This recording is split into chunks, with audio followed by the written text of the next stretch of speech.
కృష్ణయ్యపాలెం అనే ఊరు ఎంతో ప్రశాంతమైనది. ఆ ఊరిలో ఇప్పటివరకు ఎలాంటి దొంగతనాలు జరగలేదు. కానీ ఒకరోజు ఆ ఊరిలో ఒక ఆశ్చర్యమైన సంఘటన జరిగింది. ఆ ఊరికి ఎంతో గౌరవం మరియు విలువను పెంచిన ఒక అమూల్యమైన ఉంగరం దొంగలించబడింది. ఆ విషయం ఊరంతా తెలిసింది. ఇంకా ఆ ఊరిలో ఒక తెలివైన పోలీసు రామ్ ఉండేవాడు.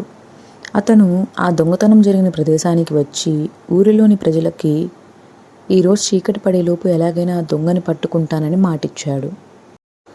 ఇంకా తన అన్వేషణ మొదలుపెట్టాడు రామ్. కొంతమంది తమకు అనుమానాస్పద వ్యక్తుల గురించి రామ్కు తెలియపరిచారు. మొదటి వ్యక్తి మీనా. ఈమెకు ఆ ఊరిలో ఒక బేకరీ కొట్టుంది. వెంటనే రామ్ మీనా బేకరీకి వెళ్ళాడు. మీనా దొంగతనం జరిగిన ముందు రోజు ఆమె ఆ భవనం దగ్గర కనిపించిందని కొందరు చెప్పారు. పైగా ఆమెకు కొంత అప్పు కూడా ఉంది.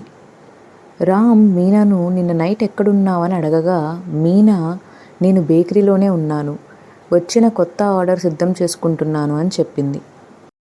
నాకు అప్పు ఉంది నిజమే, కానీ ఆ దొంగతనం చేయలేదు అని బదులిచ్చింది.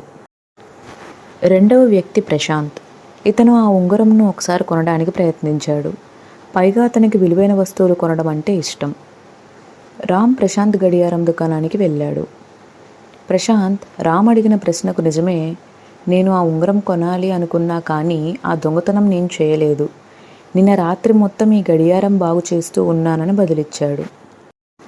ఇంకా చివరిన ఆ భవనంలో పనిచేసే మిథున. తనకి ఆ భవనంలో ఉన్న ప్రతి అంగుళం తెలుసు.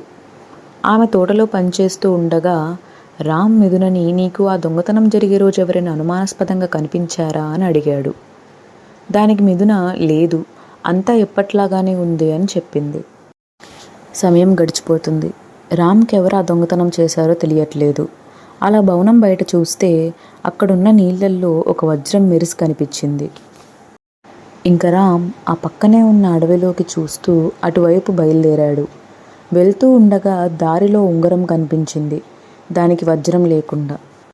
వెంటనే ఊరి ప్రజలను పిలిచి రామ్ ఇలా చెప్పాడు, దొంగను కనిపెట్టేశాను. ఆ దొంగ ఎవరో కాదు, ఒక చిన్న ఉడత అని చెప్పాడు. అందరూ ఆశ్చర్యపోయారు.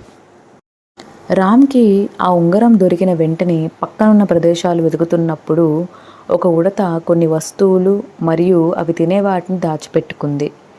దాన్ని చూసి వెంటనే రామ్ ఆ వస్తువుని దొంగతనం చేసింది ఉడతే అని అర్థం చేసుకున్నాడు. ఇంకా ఊరంతా ఒక్కసారి నవ్వుకొని ఆ ఉంగరంని ఎప్పటి స్థానంలో పెట్టేశారు. ఇలా రామ్ తన బాధ్యతను నెరవేర్చాడు.